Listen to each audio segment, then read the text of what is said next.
Hello, everybody. Welcome to the Positive Pessimist Podcast. It's Wrestling Wednesday. My guest today is Sonny Fite.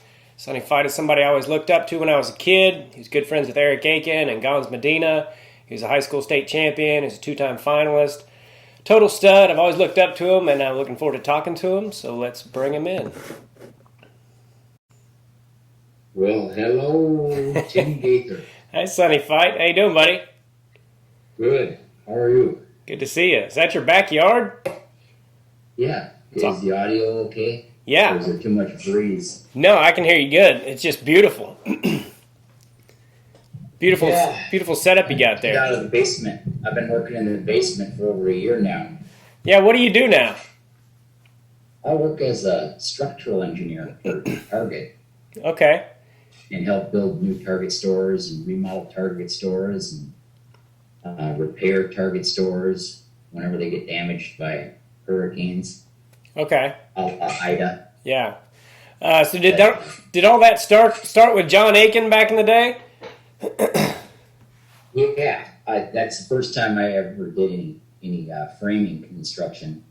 Okay. But I was really injury prone. And when I was working for John Aiken, I learned real quick that I'm going to die if I do this for a living.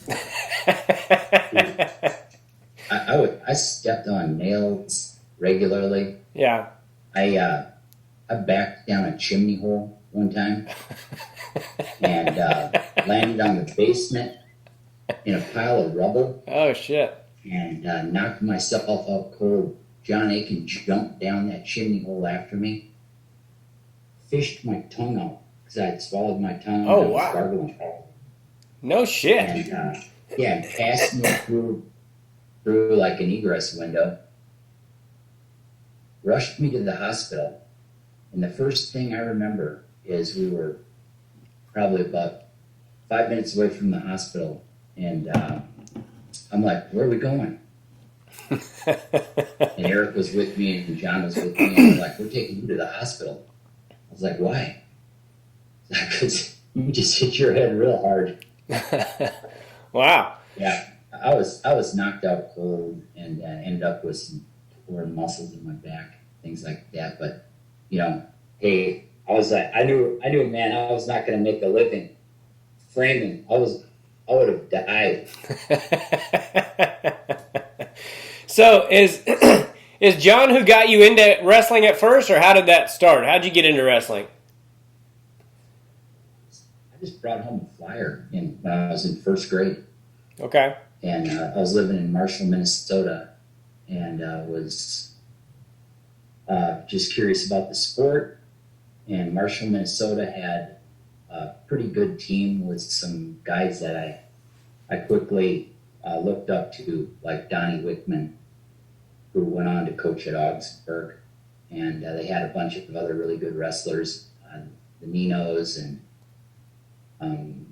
I just started spending time in the room in their kids program, first, second, third, fourth grade, and kind of rolling out into tournaments when I was young. And I must not have won many tournaments back then because I don't have any brackets back then. But I do remember going to some tournaments, and my grandpa, Ed, he would sometimes take me to Dairy Queen after a tournament. And, it's kind of like, next thing you know, that sport was mine. It just kind of grew on me over time. I didn't run into John Aiken until 5th grade. Okay. When I moved to Kansas City and started at Johnson County Renegades. I'm not sure if I started in 5th grade or 6th grade. Might have been 6th grade. I know by 6th grade I was wrestling Aiken a lot. Okay. In practice and in tournaments. We ended up locking horns a ton in 6th and 7th grade, and almost none after 7th grade. Oh, really? In competition, and we didn't hammer on each other in practice much after that. He grew a little bit before me, and then I grew a little bit after him. And so, like 12 and under 70, 12 and under 75, that's when we were wrestling each other in tournaments all the time. Okay. Yeah. Were you good? At that time, you would have been 8 and under, probably. Yeah, when I started, I was 7. I was 7 years old. My first weight class was 52, and then my dad was like, you can make 49 in the morning, and I was like, okay. So I cut down to 49, and yeah, you were there, and I think Gons was still at Blue Valley, but it was you and Eric, and you're the guys I looked up to, and so were you good from the start, or did it take you a while? It took me a long time. Okay. I'm not a naturally great athlete like Sammy Henson. I listened to your podcast the other week, and Sammy said, he basically won state every year. Yeah. Right out of the gate. And no, I won some freestyle state championships, but I never won a folk style state championship till I was a sophomore in high school. Okay. That was my next question. So you never won a kid state title? No, not folk style. Okay. No, I was, and it was heartbreaking because I got to tell you, I had some losses that were just not explainable. I mean, I'm talking guys that I had thoroughly beaten all year, and then maybe not even all year, maybe guys that I had thoroughly beat for years. Yeah. And then all of a sudden I would lose when all the chips were on the table. I was like, it made for tough state tournaments in probably 7th, 8th, and 9th grade. Because you want to end on a high note. You don't want to end. We would roll right into freestyle anyways. But if you beat Lance Birch 12 times and then you lose to him for the first time ever at state, or you beat JT White, 12 times, and then you get bounced by him at state. It's like you got to wonder what's going on here. Yeah, and I think I remember that name, JT White. Was he from Emporia? Yeah. He's a great athlete. Yeah, I remember him. I remember him beating Eric at Emporia Kids Tournament too. The shit I remember, dude, is crazy. I don't remember what I had for dinner last night, but I remember people's careers. I'll run into people and be like, hey, you beat so-and-so. And they're like, how the hell do you remember that? I'm like, I don't know. So yeah, I was curious about that because I couldn't remember if you were one of those guys that won Kid State every year or not. So what was I going to ask you? Your freshman year though, you didn't wrestle at all, did you? Yeah, I did. Oh, you did? In Kansas, you had wrestle in junior high school, 7th, 8th, and 9th. Unless you went to a private school, like in that Shawnee Mission School District, they just had high school 10th, 11th, and 12th. Oh. So if you wanted to compete in a high school tournament at the high school level, you had to go to a private school, which that's one of the reasons Aiken went to Bishop Miege, so you could compete as a 9th grader and at the high school level. And meanwhile, I was at Milburn Junior High and just wrestling 14 and under kids. So just doing 14 and under kids tournaments. And, at the middle school level, there really was no competition. But at kids, there still was. Yeah. But some of the kids had already peeled off into high school. And I don't think Kansas is like that anymore. I'm in Minnesota right now, and you can wrestle varsity in 7th grade. Yeah. Even if you were attending a middle school. Yeah. It doesn't matter. Coach will pull you up into that room. And I like that. I like that, being able to wrestle in high school. Yeah. What would you say happened to you at Kid State? Like, did you ever place, or did you have a mental breakdown when you would get to state? So, when I definitely would be placing. Yeah, definitely would be placing. And, I think, okay, well, when I was 12 and under, 75, man, we just had some tough brackets.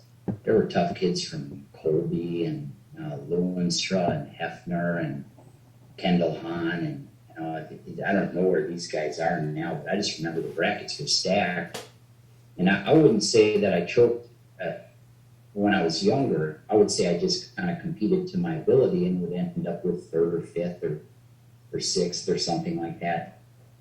And then, but definitely by the time I was in 8th and 9th, that was hardcore, just choke city. And that was tough to take. Yeah. And I didn't really get, so it wasn't that I was choking all the way up. It was just, it got to be really evident that by 8th grade, I was the number 1 seed. And I absolutely should have won state in my mind, and then in 9th too. And then, when you don't deliver, it's like, yeah, that's kind of a dagger. Because, the losses in wrestling hurt bad. But the losses that you were, favored, and boy, that hurts even worse. Yeah. It's just so personal in wrestling. Yeah. I was the same way, man. I would be like undefeated and go into state, and sometimes I would place, but sometimes I would get completely beat out. And I had lost one match all year and beaten the guy that would end up winning it. I'd beaten the crap out of him by like 5 or 6 points, and I would get to state, and for some reason it was just like this. It was the end all and be all for me, and if I didn't deliver, it was a whole year before I could get it back. We didn't wrestle a lot of freestyle. But I remember when you were a sophomore, you wrestled 98, and you were probably the biggest 98-pounder on the planet. Yeah, it was. And that's the year that I definitely got that monkey up my back that I'd had for a couple of years. Yeah. Because, I was absolutely focused. My parents made a big financial commitment to send me to Bishop Miege so I could be back with Aiken. And then Medina's jumped over to Bishop Miege also. Next thing you know, I have Gons Medina fighting for my spot at 98. It was 98 plus 5. You only had to make scratch 98 once, then you got 5 pounds after Christmas. Okay. That was the Kansas way at the time. But Gons and I mean, we had been a 1-point match back and forth. I usually, at the edge, I would usually beat him. And that was just, I don't know why, because Gons, he would beat, on the big stage, Gons always did better, I felt. Gons would beat Ricky Williams. And Gons would beat guys that I wouldn't beat on a high-level tournament. Yet I would not always beat Gons, but usually beat Gons. Nonetheless, it was always close and we knew each other really well. I went and wrestled for the Blue Valley Roughnecks, Mike McCutcheon, in that 8th grade and 9th grade after Johnson County Renegades. Okay. Just to get, in with, they had a pretty good team, tons of great practice partners. So I went over there and, just ended up wrestling Duenfeld and Gons and Kevin Stewart and stuff like that. Well, now all of a sudden, Gons comes over to Bishop Miege as the freshman, yet we're the same age. Eric Gons and I are all the same age, within about a week. Okay. And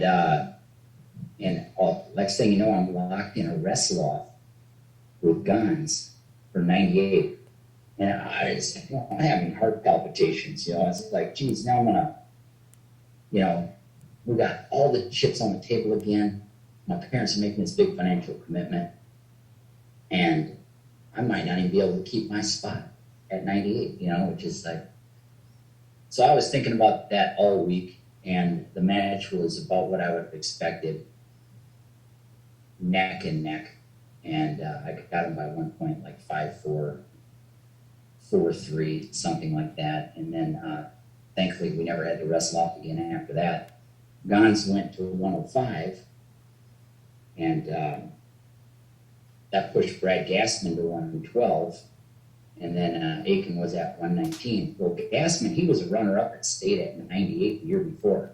Okay. So Brad Gassman was actually tough. So right out of the gate, we just had me at 98, Gons, Gassman, and Aiken. I mean, we were putting up points right out of the gate on everybody. And the whole lineup that year, we ended up getting second at state to Capon. Capon was pretty tough. Yeah. But Yeah, it was a good year, and I ended up getting that monkey off my back because I only lost one match to Chris Kulat in a duel, but I avenged that loss at EKL, and then I wrestled him again in the semifinals at state. And then in the finals, I had Brad Edison, and like you said, I was big. And by the time that finals came around, I probably weighed 112. Yeah. You know, I mean, it was definitely a tough cut. I didn't eat much that year. In the scratch in '98, yeah, that was pretty brutal. Yeah, I was going to ask what you weighed in that final, and I was also going to ask what kind of stuff you did to make, because even with +5, I mean, I was a kid at the time, but I remember thinking, like, how does he make 98 pounds? He just looks huge, because you were pretty tall and everything for 98. Well, yeah, you know, I think we did it all that year. I remember that I did not have a lot of fun that year. I had a lot of focus. Yeah. So much, you know, and it ended up paying off. And, you know, I made it up. I had plenty of fun later, so I don't feel cheated on fun. But that year, no, there wasn't a whole lot of fun. Like Friday night, I'd be losing weight. You know, after practice, I'd be trying to, you know, wring out the remainder. Yeah. And, you know, you get so hungry and you want to put something in your stomach so bad. And one of the things I would do is drink like 2 ounces of Diet Coke and let that carbonation expand in your belly. And that temporary satisfaction was just amazing. And I know you do that a couple times, next thing you know, you got another quarter pound in you. But it's like, it felt good. Yeah.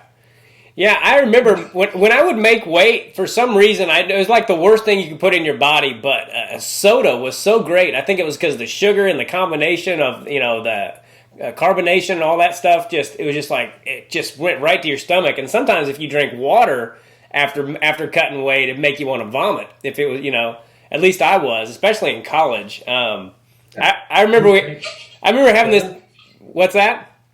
Did you say you drank soda? Right after weigh-ins, yeah. Nothing tasted better than a freaking soda. Yeah. I remember in college, I made weight for this takedown tournament and drank all this water, and we ate pizza, and I was riding the back of somebody's truck, and we were going back to our apartment. I remember just leaning over the side of the truck and just losing all that pizza and water and, you know, putting all that stuff back in you. It was crazy, the shit we used to do. So what was your toughest cut year? By my senior year, I had it down to a science. My sophomore year, I ended up quitting, and in large part because I cut way too much weight, and I didn't do it the right way. I basically just starved myself, and I didn't get along well with my coach. And then when he was kind of a jerk about some things, and I was just like, "Fucking, I'm out of here." And I ended up quitting. But that almost killed me. I think in 5 days' time, I had 4 bowls of cereal and 5 glasses of water, and I would go into practice every night, and it's just the dumbest shit you can imagine. Yeah. So tell me about the rest of your state tournaments in high school. Okay, well, junior year, I was riding pretty high after sophomore year. Finished the year 29-1. I got the state championship. Things were definitely looking up. The next year, my bracket was getting a little bit tougher. I grew to 119, and even that was a pretty tough cut. Kevin Stewart was the defending champ. He came up from 105, and McCracken was there from nowhere. You know, McCracken. I've been wrestling since first grade. And McCracken, I don't know when he started, but it wasn't first grade. So he just came out of thin air. But like Brian Roberts was saying, the guy is just a great athlete. And early in that year, I had ran into him at a duel, and we tied. And you know, I had never lost or tied McCracken before, and that made me kind of reflect on what I'm doing and what's going on in my life. I'm like, wow, man, this guy is gaining ground big time. So that kind of helped me. One of my coaches named Mike McCutcheon from Blue Valley Roughnecks, he grabbed me right after that match. He was there in the gym. I'm not sure why he was there. Maybe the duel, it was a tri-duel at Blue Valley or something like that. But he was a pretty tough customer, and he never beat around the bush. And he pulled me inside, and he's like, man, he said, this is not okay. You're better than that guy, and you need to wrestle like it. And I was like, wow, yeah. I was like, yeah, I hear you. And I ran into McCracken a few more times that year and ended up winning by a larger margin, 6-3 one time, 11-4 at PKL finals and stuff like that. But he was good. He was really good. I mean, especially considering the amount of time he'd spent wrestling. Yeah. But, it really is wrestling is so mental. And when you know in your mind that you're better than somebody else and your coach can convince you, yeah, you can oftentimes execute to how you think you should. And sometimes your fate's sealed before you even put your foot on the mat. I never thought that Kevin Stewart was better than me. I knew he was a great wrestler. I knew he could beat me. But when we went and dueled Blue Valley, I beat him 10-8, and he had won like 60 matches in a row. Oh, wow. They had a big old poster up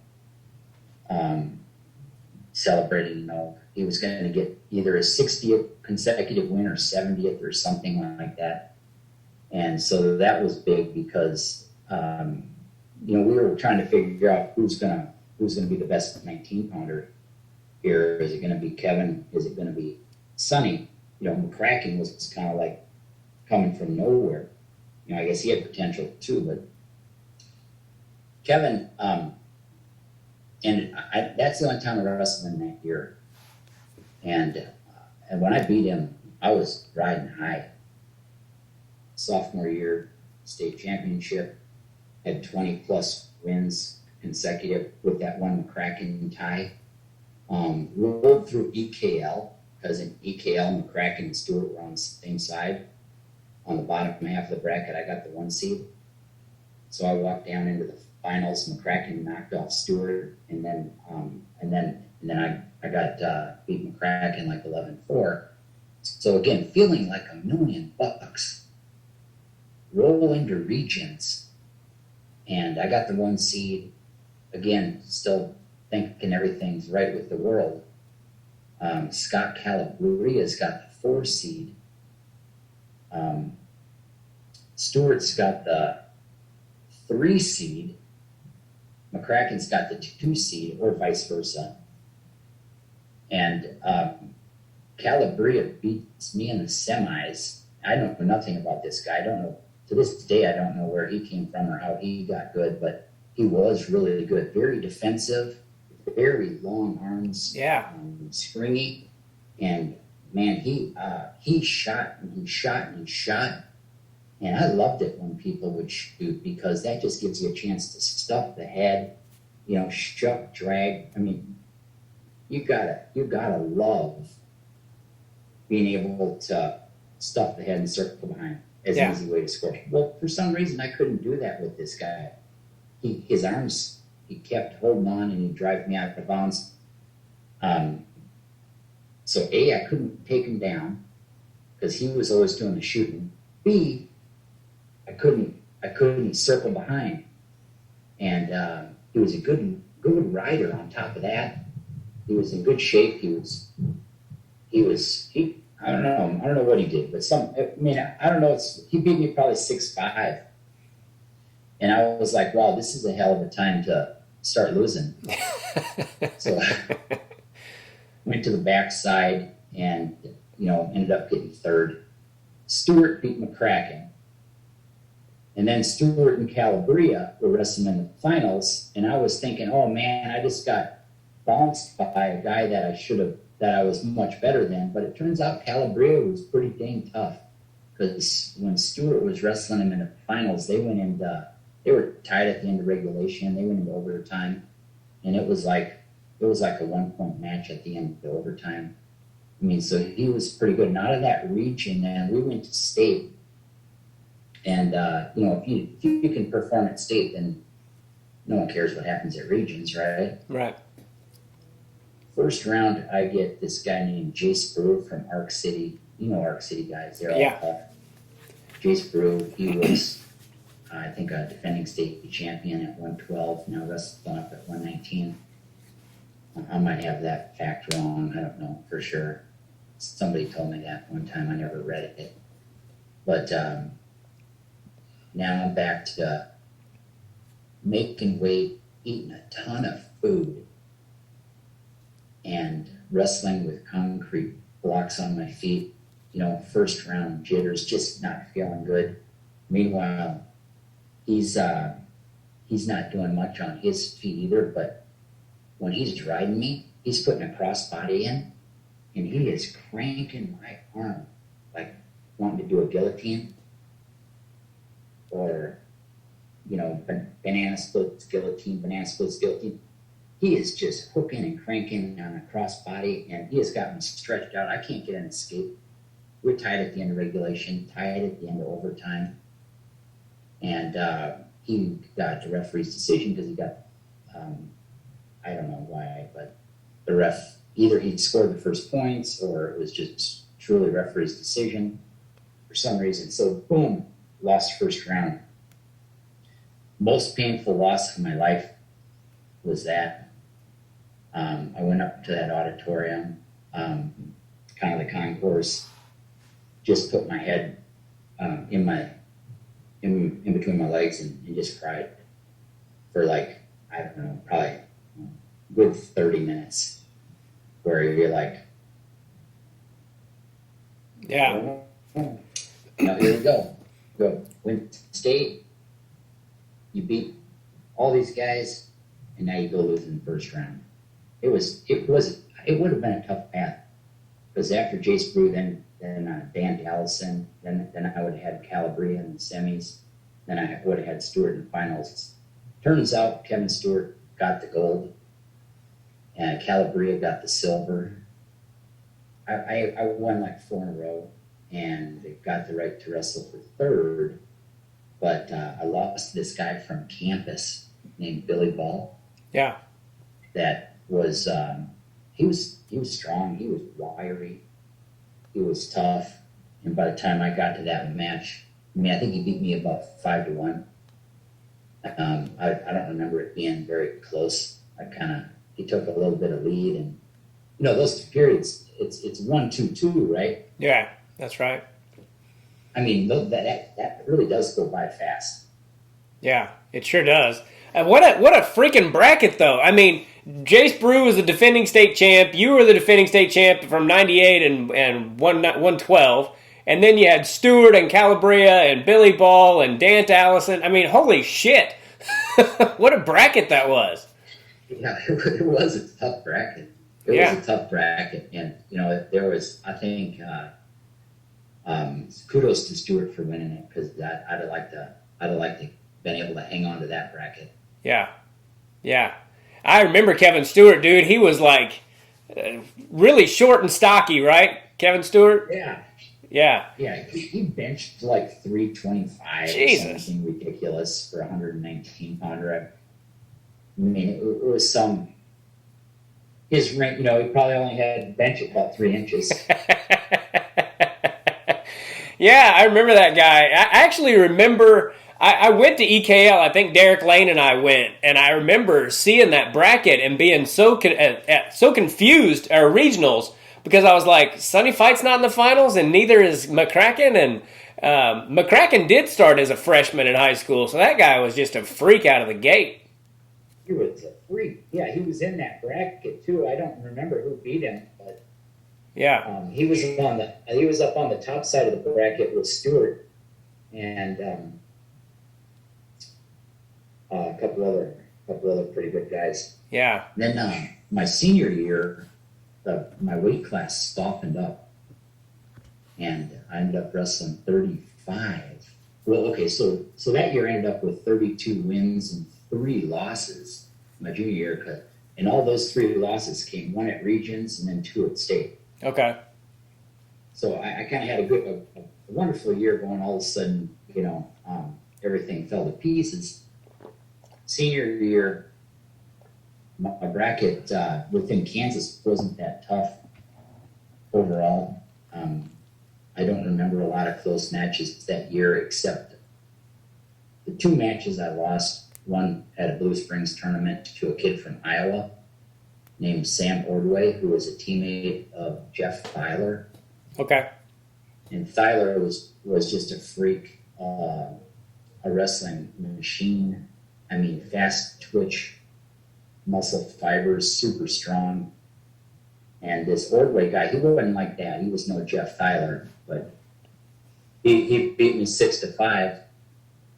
And then another time, we had a coach named Larry Luttrell that grew up in Iowa, and he knew the West Waterloo coach. So he invited West Waterloo to come down, and my coach wanted to get the best lineup we could to beat this Waterloo team. In order for that to happen, he bumped me up to 40, and I wrestled Jeff Dalrymple, and the guy just was good. He was strong, he was tough, and he was. I was maybe losing like 8-4 right at the end, and went for a wild headlock. He got that takedown. I think he beat me about 10-4. And then so I hadn't lost anyone in Kansas all the way to the state finals, and I'm wrestling Brian Lewenstrup from Augusta, who I had been in brackets with him, probably wrestled him when we were 10 and under, 12 and under type stuff, but hadn't wrestled him in a long time. And he was kind of a little bit like a Scott Calabria, kind of long arms, slender. Yeah. And I always did better against short, stocky guys than long, stringy guys. I mean, just as a general rule. Yeah, me too. You too? Yeah, absolutely.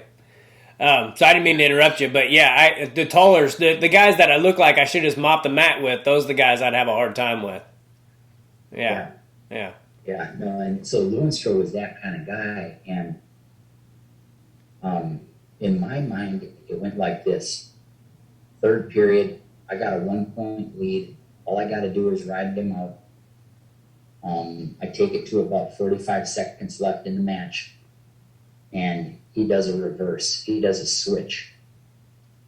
Well, I don't remember being switched ever in my life, but he had a great switch, and I mean, next thing you know, I'm like going, WTF?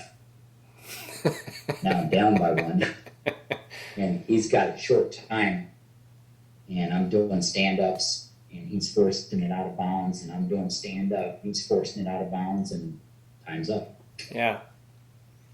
And it was kind of like, I think I probably lost like 4-3. But, Tim, I got to tell you, sometimes the way your mind remembers things isn't square with reality. So, you got to know anything that I say in this podcast might be partially fictitious again. I string together the best I can. Like you said, you remember just about everything. And I do too, but once in a while, I'll be sure that something happened the way it did, and then I'll later find out that it didn't actually happen that way. Yeah. You're like, whoa. So was your junior year losing in the first round, was that more difficult for you than getting beat in the finals? How'd that go? How'd you feel about that? Yeah, I think, okay, so what are your goals? Your goals, my goal, I wanted to wrestle D1.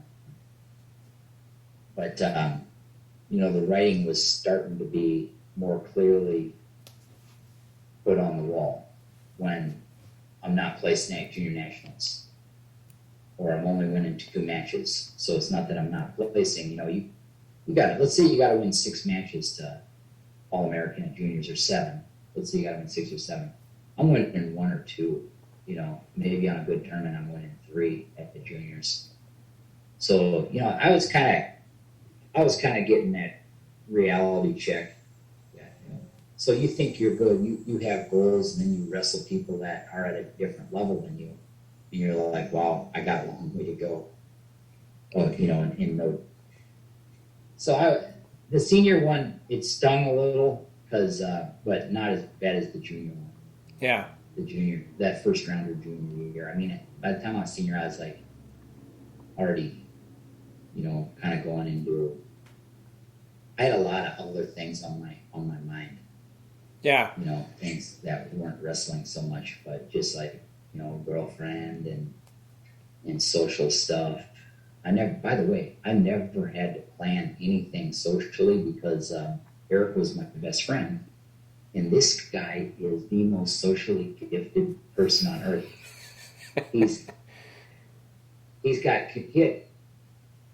I mean, I can't imagine how much communicating he'd have been doing if we had texting back then. Because with no texting and no phone, he still would be in conversations with like 20 different people simultaneously. Yeah. Figuring out what's happening Friday night and Saturday night. Yeah. Yeah. That's funny. So did you even consider wrestling in college, like after that? Or did you try a little bit? I did. I went and wrestled for Mike Ingalls at South Dakota State. Okay.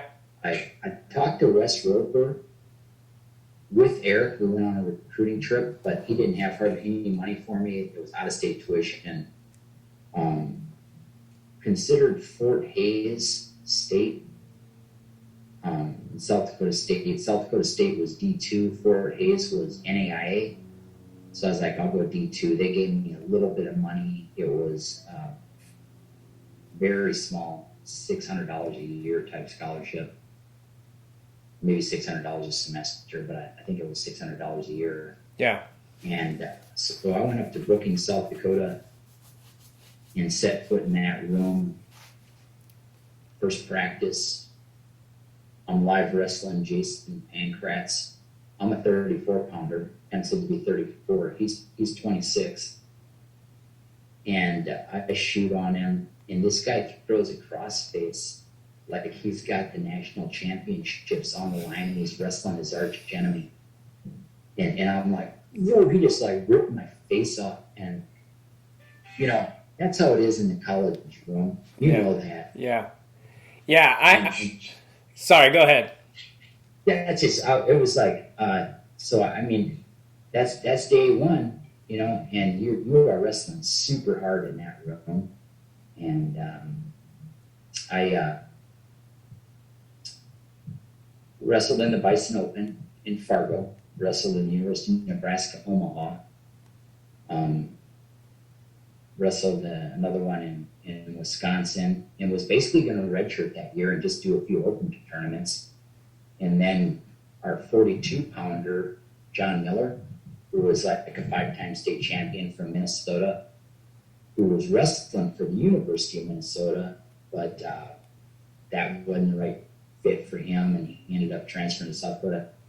He came to Brookings, but he didn't make weight for one of our duels. So coach was like, hey, you want to wrestle 42? And I was, you know, I don't know what I was thinking, but of course I didn't want to do that. I was going to wreck my red shirt. But I was like, well, you know, I don't know what I was thinking. I was like, yeah, sure. He's like, I know you can make it. And I was like, yeah. So I made the weight and wrestled the match, lost the match. I was the only person to lose in that duel. Oh. So from our team, I mean, maybe one other guy lost, but yeah, I was like, so I lost my red shirt. I lost the match. I had their best wrestler was at 42 from this school called Northern. They had like one good wrestler on their team. And he, so. Yeah. And then after that, we had a wrestle off for 134, and I lost that. It was at the Bison Open, and it was on consolation. I think we were wrestling for 5th place at the Bison Open. Coach said, we're just going to count this as your wrestle off. And Jason Worth beat me, and then that was it. I couldn't beat John Miller at 42. Worth had the 34 spot. and I just kind of lost my red shirt freshman year. The next year, sophomore year, I actually did red shirt and just did open tournaments. And then I threw in the towel after 2 years in college. Yeah. And said, I was like, time to move on, Sonny. You're not good enough.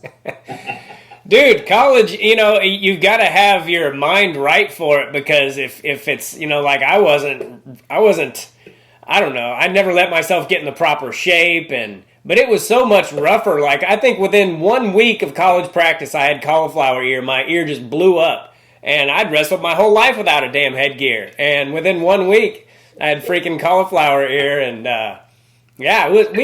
and there was so many good guys, like I wrestled at a junior college, and we had these guys that were just phenomenal, but they'd be gone by semester because they were such bad students, But up until semester, I'd be like, this guy's a freaking. There was one guy named Benji Doucette. His son Connor is wrestling at Oklahoma State now, and I remember shooting on this guy and being like, I felt like a child wrestling a grown man. I was just like, this guy has hips of steel. Like, it just sucks. Like, and he would get beat. It's not like he was winning everything. I was like, God, this just sucks, man. So going back in time a little bit, when you and Aiken would wrestle all the time in freestyle, did that ever affect your friendship? I think his dad realized would be a good practice partner for him. I mean, there was a little bit of time in there where I was a notch above him, and Aiken, man, he's climbing up. Somebody's better than him, he's gonna chase him down. He's gonna beat him. Yeah. And and that's I consider myself a stepping stone in his progress. It's like at that 12 and under 75, kind of 6th and 7th grade, 12 and under 85, 12 and under 75. We'd go to a tournament. Sometimes it would just be him and me in the bracket. We'd wrestle grapple, we'd wrestle freestyle, and sometimes it'd be 2 out of 3 of both. And then we'd go to practice, Skackle from West. Yeah. We'd open the room up. Klim, Harper, Kreiser would be in there, and me and Eric, and we would just live wrestle. Eric and I drill a little bit and then just live wrestle for a little bit. And that was usually after working for his dad all day out on the framing crew, making that $1 an hour. And then we'd go over to the room and we'd wrestle for, not a whole lot, but maybe an hour or something like that. But we spent a lot of time together, and I owe a lot to John Aiken, because that man, he treated me like a son, and he drove me to a ton of tournaments. He was reffing. He was always, very fair to me, always very nice to me, and always very welcoming to me. That whole family, I just think the world of them. And when I would go over to Eric's house, and maybe we were going to go to a tournament early Saturday morning, and so I just sleep over Friday night. And the whole dynamic in that house was pretty good, was real good. And when we didn't have to make weight and Jeannie Aiken was cooking, the spread that she would put together would fill 2 tables. And I'll be like, what is going on? Is this Thanksgiving? No, this is just a Wednesday night dinner. Huh. Maybe she didn't do it all the time, but I saw it many, many times. Yeah. Where, there's like gravy and chicken and fried okra, and there's like 12 things all over. I'm like, it's kind of the Aiken buffet. Yeah, she's an amazing cook. Yeah. Yeah, I vaguely remember that, like her making like treats and stuff like that and bringing them to tournaments and that kind of thing. And she was always really nice to me. I ran into her when I was in high school or college or something, and I went out, I took her groceries out to, I worked at Price Chopper, and I took her groceries out, and she gave me an Iowa State wrestling shirt, and they were always just very sweet people. So that wasn't awkward at all to wrestle, and to like stay the night with each other and then wake up and wrestle, and it never affected you guys? No, it's horribly awkward, and I hated it. Yeah. I hated it, but at the same time, that's just the way it is sometimes. It's just got to be done. Yeah. It was kind of like I was always really good friends with Gons too, and Gons would go to tournaments with Eric and I, and so it was awkward wrestling him. But I mean, what if you were brothers like Nick and Tony Perler? And had to wrestle each other growing up. Talk about it. That'd really been tough. Did they wrestle each other all the time, the Perlers? Well, yeah, and they were, a lot of times they were in the same bracket, and sometimes they would like default to each other, but sometimes they would wrestle. My first year at Junior Nationals, I had a couple of Perlers in my bracket. Sammy Hanston, Sebastian Riviera's dad. Oh, wow. Steve Rivera. Sammy Henson got fourth in his pool, so he didn't even I guess he would All-American, because fourth in your pool means you wrestle for 7. Yeah. And man, I was looking at that bracket before I talked to you today. I was I have my brackets in the basement. I grabbed my brackets last night, laid them out on the floor before this conversation. Okay. I better refresh on some things here. I know most people don't hang on to their brackets. They get water damage. They get thrown away. They get lost. For me, I've been able to hang on to them. I just haven't moved a lot. I've been in the same house since the mid '90s. Okay. And they're just sitting over here. But my gosh, it's fun looking at them. Yeah. I've got a bunch of mine. I don't know if mine are here now in California, but my high school state bracket was in my mom's basement for a long time, and it had water damage and all that. And then my wife took it and redid some of the stuff. She's a good artist, and then she put it in a frame for me, and that was before we even got married. She did that for me. But yeah, I used to have them all on my walls, and I would memorize everything, so I knew who everybody was, almost to my detriment. Like sometimes I'd get in my head about things because I remembered Derek Lane and I would talk for hours on the phone about who beat who and all that. So I would meet somebody and didn't even really know him, but I remember Derek saying he beat so-and-so, so then I'd be all a nutcase about it. And, Yes. Yeah, so did you... Not like that. It was a lot like that. Oh, you were? I was a bracket studier. Okay. Just like you and Kevin Klim. And Aiken, he wasn't like that. I don't really recall him being the kind of guy that cared about it, looking at the bracket too much. Yeah. So did you and who would you say won the most out of those matches between you and Gons and Eric? I'd say I got head-to-head one more against Eric, head-to-head one more against Gons. But I would also say that those two definitely outperformed me when we got to like a regional nationals. So we'd go to Salina or wherever regional nationals was. One time it was in Colorado. And, those guys would usually be coming home with some hardware. And I'd be coming home with nothing. So they definitely were, I think, better performers when under the spotlight. Yeah. What was that room like at Miege? Were there ever fights or anything? Because that was you guys had a stacked lineup. I remember you guys weren't a great duel team, at least a couple of the years, because you didn't have enough guys. But then when it came to tournament time, you guys were always in the top 2 or 3, at state, right? Yeah, we got second my sophomore year. Capon got first.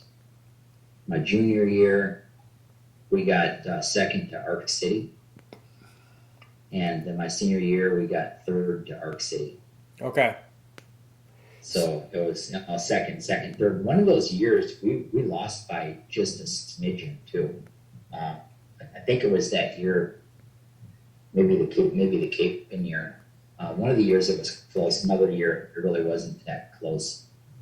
But yeah, we had some stout teams, but we didn't score a lot of points at state across all of the weights.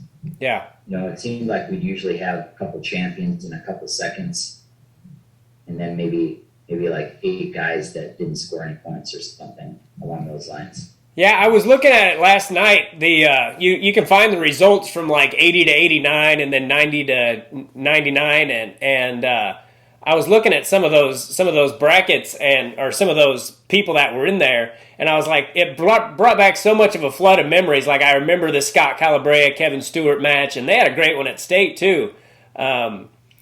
What the heck was I going to say to you? The year that I think it was your senior year. You guys had Colin McKee, Gons Medina, Eric Aiken, and Mike Medina all in the finals. That's 5 freaking finalists. That's pretty damn good. Yeah, that's crazy. I was so glad that Colin McKee won, because that guy, he worked hard, and he ended up wrestling at the wrong weight class just about every year until that year. He finally was able to wrestle at the weight class that wasn't 3 classes above where he should have been. One year he was wrestling 38 and he weighed 120. Wow.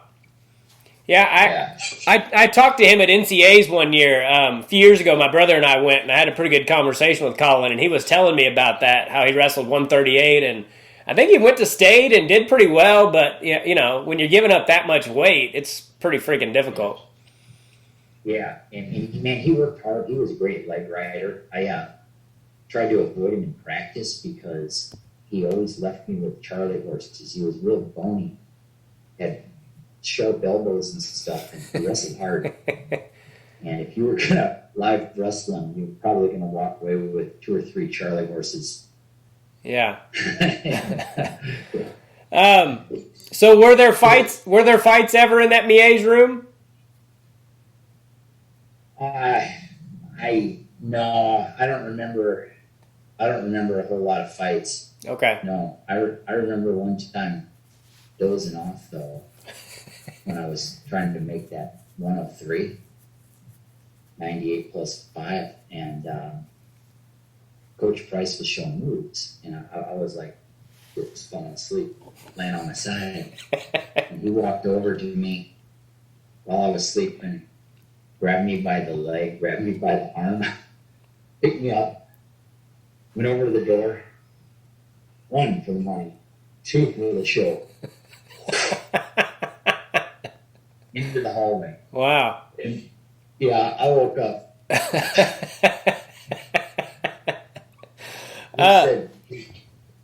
He said, you don't need to be here if you're going to be sleeping. Like, yeah, good point. Sorry. I meant to ask you, I didn't, I kind of glossed over your state finals match. How did that go? Was it close? The one you won? No, it wasn't close. And it was just a real gift because I had this guy named Robbie Gray. Scott Lubring first round, that was a pretty easy win. And then I had this Robbie Gray guy that I didn't know anything about, but it was kind of like Sonny not wrestling well. That's how I felt. But I got the 1-0 win. But I've been in that situation so many times that, I knew I was like, I wasn't feeling very good.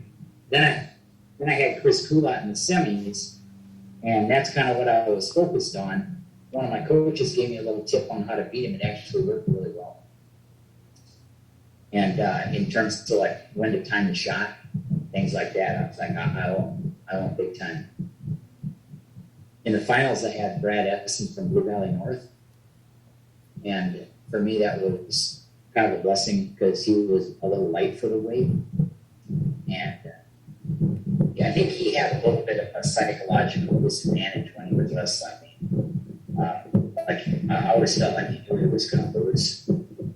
And it was 10-3. It was pretty much every time I wrestled them, it was right around that, I generally had a pretty good spread there, pretty comfortably, 10-3 is pretty comfortable. Yeah. It's not in the bag. It's not in the bag by any stretch, but I wasn't really hanging on for dear life. And yeah, he was light for the weight. But.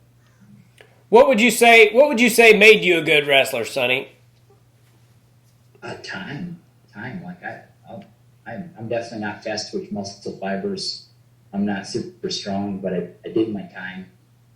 I spent a lot of time on the mat, and and I really was focused on the sport for many years. I started drifting a little bit the summer of my junior year in high school, and my senior year. You got distractions called life, right? It's hard to be singularly focused when you really don't know where you're going or what you're doing. Yeah. You start having doubts as to, things clearly aren't working out the way that I planned. In my mind, a long time ago, I was like, I want to be D1. I want to be Olympic gold medalist. Okay, so reality starts coming in, right? And, I think everybody has to work through that in wrestling.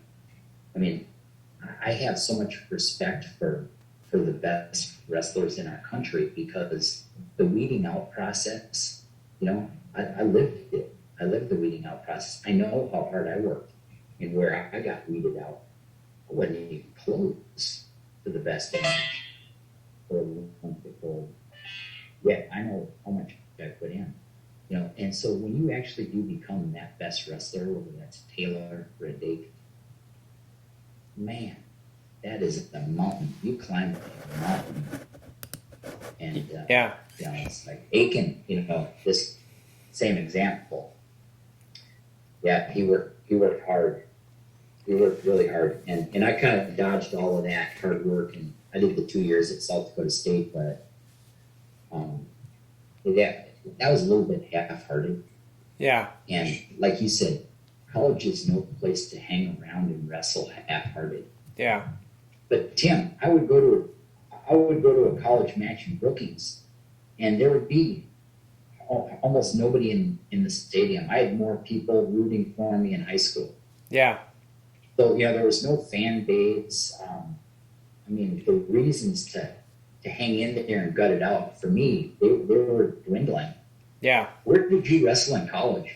Labette, it's a junior college down in southeast Kansas, and I enjoyed my time there, and I have some friends that I'm still friends with to this day, but that's the only recruiting trip I went on. It was close to home, and I have some regrets about those kind of things. Like, I didn't even visit some of the places that offered me scholarships, and Where? What's that? Yeah, where were you maybe going to visit? Fort Hays State, Southwest Missouri State had sent me some letters. Some schools in Iowa, like smaller schools, D2 and D3, and Co-College in Iowa and places like that. But going back to what you were saying about people just don't realize, like, I remember after winning state my senior year, my cousin being like, you should try out for the Olympic team. I bet you'd make it. And I'm like, dude, I appreciate what you think you're saying right now, but it's a completely different level. And, especially when you get to college, you see there's so many good guys that to do like what Aiken did, you have to really be a grinder. And I remember somebody describing him as a grinder. Because I remember guys he would lose pretty bad sometimes in freestyle. And you'd be like there's a guy named Eddie Lee that I bring up all the time. Yes. And that guy was a freaking badass. He had this long black hair, and I think he teched Eric. He beat him like 12-0. I remember being like, how can anybody do that to Eric Aiken? And then a year or two later, Eric was beating him. And that's what made him special. Is that what you were around him all the time? What made Eric? Well, biggest heart and kindest man off the mat. I mean, he is a social giant, and he is just a caring, loving man. On the mat, let's go. he can definitely flip the switch on the mat, and he goes hard. He goes hard for the win. You know, there's no half speed. You know, you better put your seatbelt on when you're going to wrestle Aiken. Yeah. Because you're going to get, if you're not strapped in, you're going to get concussed. You know, he's going to come at you with the hammers and the shots, and I'd say like it's his level of intensity. You know, he's incredibly aggressive. He's incredibly fast. One time they wrote an article about him talking about how he's got fast twitch muscle fibers. And I don't know the science behind it, but yeah, he's plenty fast. So he was fast, he was strong, he was aggressive, he had great technique. His dad, we went to tons of camps. Junction City, Aiken and I went to the Oklahoma State 21 day. Got, some hilarious stories from that. We had Corey Bays, who was their 118 pounder. He'd take us for 5-mile runs every day. And then you wrestle in the morning, then you work out in the afternoon and run on the stadium steps, carry people piggyback on the football field. Then you wrestle more in the evening. And those guys in Oklahoma, they didn't really take too kindly to the Kansas boys. I remember one time they were attacking us with this brain. Brain bristles. Yeah. I mean, I'm sure we deserved it. Whatever they were doing to us, we deserved it. Eric probably farted in the elevator or something with the coach there. Yeah. Some of the other guys, but they gave us hell. So I mean, he wrestled a long time. He had the physical gifts, he had the mental gifts. He would rise to the occasion. He loved the challenge, you know. He didn't be like, oh, I got to wrestle that guy. Oh, no, I got that guy. Like he said, he looked forward to that. He's like, yeah, I'm going to get that guy. But there was one guy that when I was growing up that everybody feared, named Ted Hickey. I remember that name. And he had a brother named Jerry Hickey. And Ted Hickey could pin anybody, anytime. And one of my worst matches ever, I was wrestling in Blue Valley Roughnecks, Blue Valley Invitational. And it was probably 7th grade. And Gons was in my bracket, and maybe like Ryan Gardner, and maybe Ricky Williams. I don't remember if Ricky Williams was there for sure, but Ted Hickey was in the bracket. And I got Scott Trail from Paola. I got to the semis and ran into Hickey, and he headlocked me in the first period. You know he's going to headlock you. He was a one-trick pony. Well, that's not fair. He was much better than that. But you still knew he was going to headlock you. Headlocked me in the first period. I fought it off. Headlocked me in the second period. I fought it off. Headlocked me in the third period, and I fought it off, and I didn't get pinned. I lost 15-0 the whole time. Ted Hickey's mom was laying right on the mat, side of the mat. And she was slapping the mat, and she was yelling at the ref, "He's pinned! He's pinned!" and I was at that stage in my career, I would do anything to not get pinned. I didn't care if I had to dislocate my head. You know what I mean? Yeah. There's some points where you're just like, I don't care. I'm Gumby enough. You're not going to pin me. Yeah. You know. Well. And I really don't remember ever getting pinned. He didn't pin me. He went on and wrestled Gons in the finals. And Eric had already won his weight.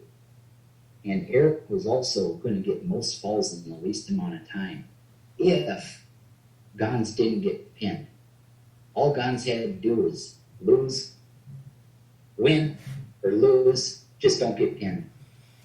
And Ted Hickey comes out, throws him in a headlock in the first period, pins him in 1 minute. And, well, that trophy for the most falls in the least time, the Gorian Award, or however you pronounce that, you know, that was like the biggest trophy of the day. And so I just remember Eric giving Gonza whole bunch of shit for Yeah. costing him that trophy. Didn't That was pretty funny. Guns had a great headlock too, didn't he? Oh my God. Yeah. So, I mean, yeah, he had one of the best. Yeah. Kind of it seemed like he had multiple headlocks, but one of them was a sag headlock that he could do to anybody. Yeah. And,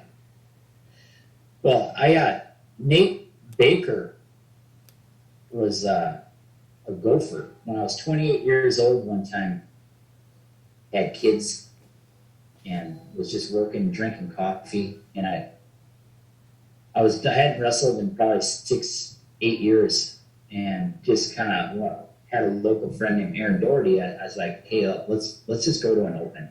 What the heck? We're in our late 20s. We'll be fine. And I was running, doing push-ups, drinking coffee on the way to weigh-in, still made 165. My buddy, by the way, Aaron Doherty ended up not showing up. Oh, yeah. The night before, he's like, I'm not going, dude. I'm like, thanks.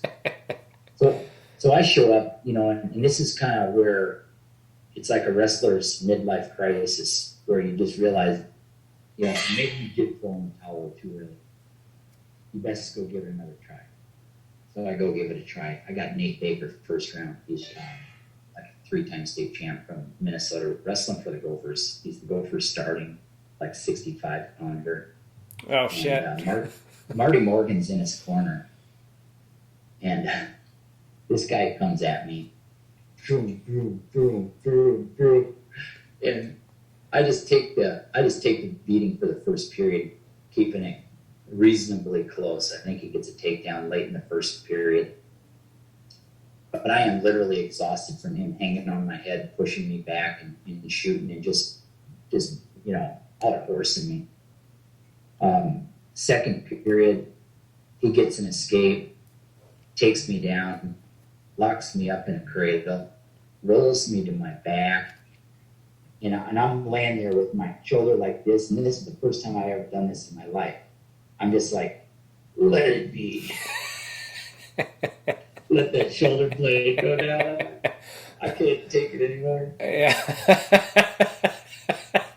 Yeah, it's like I didn't even want to go a third period with Nate Baker. I was so out of shape. I had no idea how out of shape I was. I was seeing stars. Yeah. I couldn't even breathe. Yeah. I couldn't even make a grip. Yeah, it's crazy how wrestling is just a different thing, like you think you're in decent shape and all that, and then you go to wrestle, and like sometimes I'll do like stance in motion, and after a couple minutes my lower back, and I'm like, that's right. That's what's so hard about this shit. You forget about people pulling on your head, and just doing it in a stance, my back was hurting. So I'm like, just think if somebody was yanking on your head right now, how bad this would suck. It's horrible. Yeah. It's horrible. Well, then I had one more match. I wrestled this guy from the University of Northern Iowa, and he ended up beating me 10-4. But I went the distance, and when I was on top, I barred his arm, put it on his back, threw in a half, turned him. Nice. Hey, I had that thing. I'm like, I am going to win a college match. This is amazing. And I gave it all. I squeezed as hard as I could, and didn't get the fall. And the second period ran out, and then I was done, because then again I was back to this. I can't move my hands. My forearms are fried. Yeah. I just squeezed as hard as I humanly could squeeze, thinking I could maybe get the. So then he took it to me in the third period. He's like, "Oh, I almost lost to this." I almost lost to this schleppy.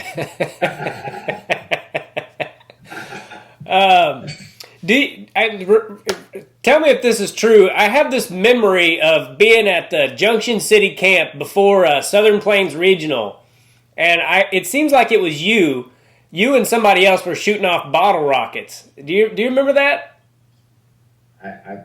I believe, yeah, we might have been doing that. And I can't remember who the counselor was. It may have been Bill Harper, but I might just be remembering that for a weird reason. But I remember him going, "Get out and do push-ups." And I remember you going, "How many?" And he goes, "Till I tell you to stop." And I don't know how many push-ups you did, but it was a lot. I remember just sitting there watching like, holy shit, when's he going to stop doing push-ups? But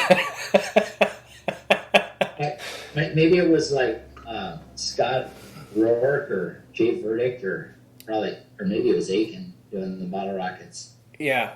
Okay. Hey, yeah. Did you know Matt Biles? Oh yeah, he's going to be on my podcast next week. Really? Yeah. Yeah, that'll be interesting to hear. I wrestled him one time at state in freestyle, and beat him 7-6. And this was probably like 7th or 8th grade. And we wrestled in Greco, and he beat me like 16-0. That guy, he tossed me around like a rag doll. But you know, it's like when it just, I was like, where'd that come from? I don't know where that came from, but man, he was a good thrower. I think that was been my 8th grade year. Yeah. So maybe like 85 or something. Greco was his thing. I think he got 4th in the world at like juniors or cadets or something. He was a beast. Oh, 4th at world? Yeah. Ask him if he remembers beating me 16-0 in Okay. 85. All right. I mean, I won't forget that beating.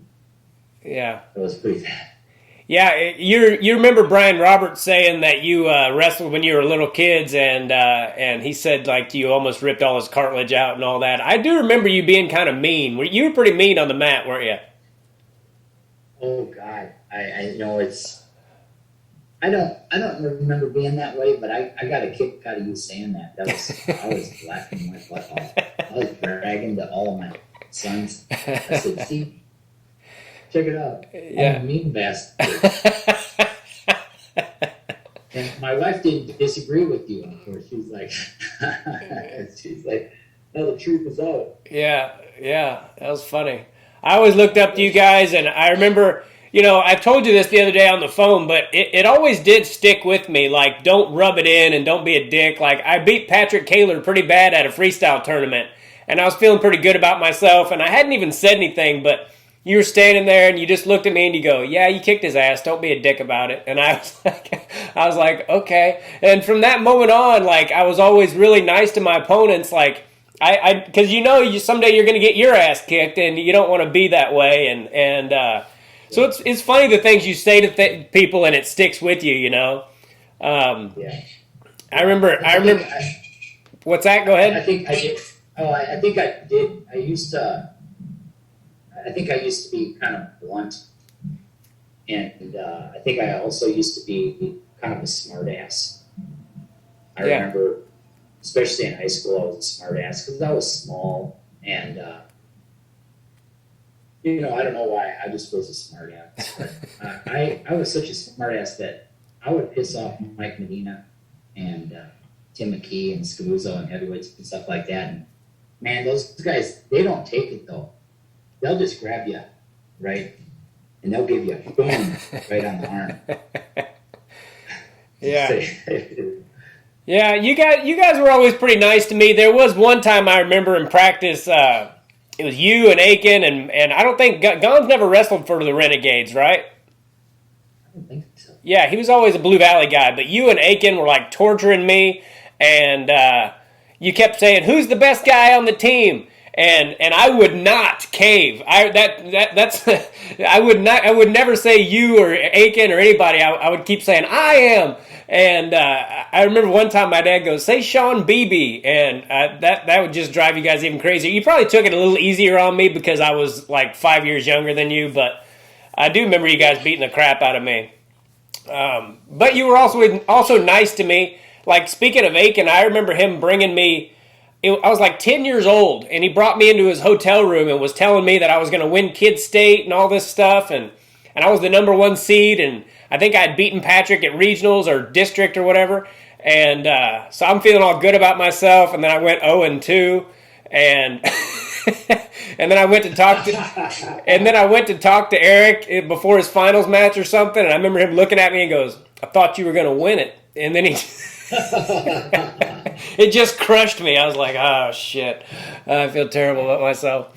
So were you undefeated your senior year? My senior year, yeah. Yeah, I wouldn't have defeated my Oh, senior that's year. awesome. Yeah. You dusted everybody? Well, I broke my foot 12 matches into the season, and at that point, I was beating everybody pretty good, and then I broke my foot, and I was always a really good staller, you know, and so I won a lot of fairly close matches, but I didn't have much mobility, and then around state, it finally started to heal up for me, and I ended up going into overtime.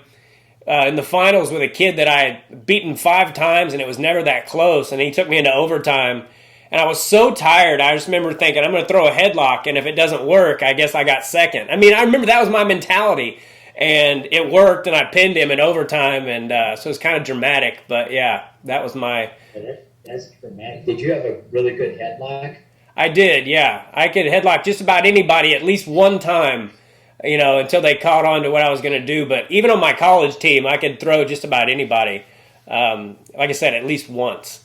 But yeah, You know, in Kansas, there's a lot of people have good headlocks, and they teach a lot of headlocks. And I've been in Minnesota since '91, and in this state, they look down on the headlock. really.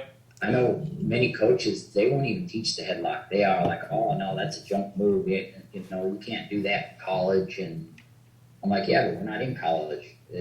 We're coaching high school kids and kids. Yeah. You know, so they're kind of like, well, just because it won't work in the highest levels, which isn't really true, because I see headlocks work in college. Yeah. You know, I don't consider it a junk move. I consider it a great move. Yeah, I don't think it's junk either. I think a good headlock's all about timing. You know, you just got to like bide your time and know when to push in, and then you just feel it, and then you take them for a ride. And I could do it even in college. You know, like I said, at least once. But that 5-point lead was a lot harder to hang on to in college than it was in high school. Yeah. Oh my. Yeah. But it's cool. I wanted to ask you if are your sons wrestling at all? Yeah, because you've got one coming up here, man. How exciting is that? Yeah, he's 3, and I hope he wants to do it. I mean, I can already tell he's got, like, I was a pretty good wrestler, and his mom was world class badminton player, which people think I'm kidding around about that, but she really was. Like, badminton's the fastest racket sport there is, and not a lot of people know that. And her dad was an all-state football player in California, and her grandpa was a great athlete, so he's got some genes. I just don't, you know, I know it's not for everyone, so I hope he wants to do it. We'll see. So I started Max. I have Max, Jack, and Nick. Okay. And Max is 26, Jack's 25, and Nick's 21. So right out of the gate, I had Max and Jack. And first, I just started coaching the youth program when I moved here to Fridley, Minnesota. And, you know, they're 4 or 5 years old, and we're hitting it twice a week. This community in general was a little more basketball focused than wrestling, but I said, I don't care, it doesn't matter to me. You know, they have a wrestling team here, and we're gonna build upon what they have and create and grow, you know, add to it. And the kids' friends were all playing basketball, so when it started, Max and Jack were doing both in the winter. We're doing football and then wrestling and basketball, and then baseball in spring, and some freestyle when I could slip it in. And then it got to be about 4th or 5th grade, and they were doing, you know, really well with both sports in the winter. But traveling basketball is what they wanted to do. They were on the traveling basketball team. You know, no one's cross-facing you in basketball. Dad's not yelling at you in basketball. Meanwhile, you know, with wrestling, I'll be like, hey, we got to go work on cradles, you know. And, you know, they end up, I say it's because their buddies were all playing basketball. And there's a lot of truth to that. But deep down, they still play basketball to this day. They literally just love basketball. Like Max is in Charleston, South Carolina. He's playing pickup basketball still. Nice. And Jack's in Virginia, and he's doing the same thing. and they just had a lot of fun playing basketball. I ended up coaching basketball. I was like a bench coach. I don't know much about basketball, but they just put the wrestling shoes away in 5th grade. Max got them back on again in 10th grade when he realized that he's kind of vertically challenged, and there's a spot on the wrestling team for him. He came on in 10th grade, won like 25 matches, and I had a blast. He cut a lot of weight that year. And then junior year, he's like, Dad, I don't think I'm going to wrestle my junior year. I was like, what? What are you talking about? And I was like, Max, I don't care.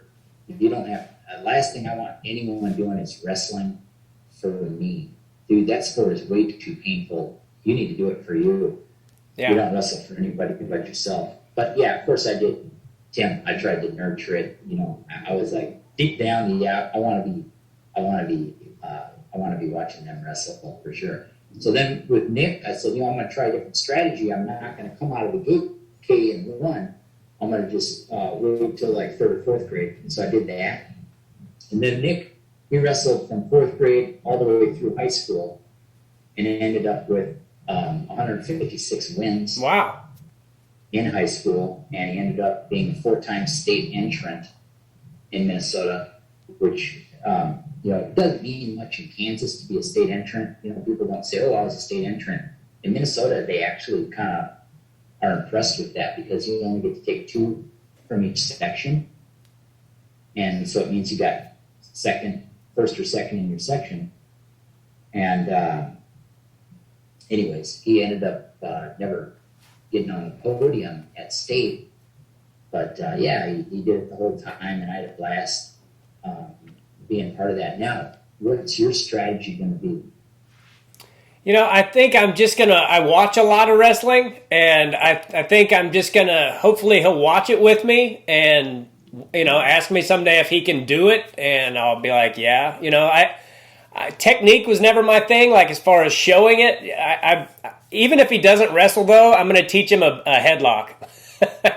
Be like, if you ever get into a fight, son, this is what's going to happen. They're going to push you, and when you do, you just, So that's kind of my strategy. I'm just going to watch a lot of it, and hopefully he's into it and wants to do it. But, like you said, you can't make somebody do that sport. Even if you're good at it, sometimes it's really freaking, it sucks, Yeah. So. Yeah, and nobody ever made me wrestle again. I just picked it on my own, and I pretty much quit when I wanted to, which was when I was 20. I'll let you get out of here, but I was going to ask you real quick about Kevin Klim. What's your best memory of Kevin Klim? Oh God, probably camping. Yeah. Yeah, up in Nebraska. And I think we were in Nebraska, Omaha, and we were saving money on our lodging. Yeah. So we slept in a tent. Before a wrestling tournament? Yeah, before a wrestling tournament. Nice. Yeah. I think the lodging was free. Kevin's an amazing man, and I'd like to visit him sometime in California. Yeah. Well, if you ever do, make sure you, if you're ever out this way, we'll definitely feed you. Okay. Thanks a lot, Tim. Yeah, man. Is there anything you want to say before I let you get out of here? Just thanks and keep it up. Man, these podcasts are a riot. I really only listened to 3: Eric Aiken, Brian Roberts, and Sammy Henson. No, 4. Mark Schultz. Your Mark Schultz podcast was phenomenal. Thanks, man. Listen to the Wayne Jackson one, too. That one's pretty good.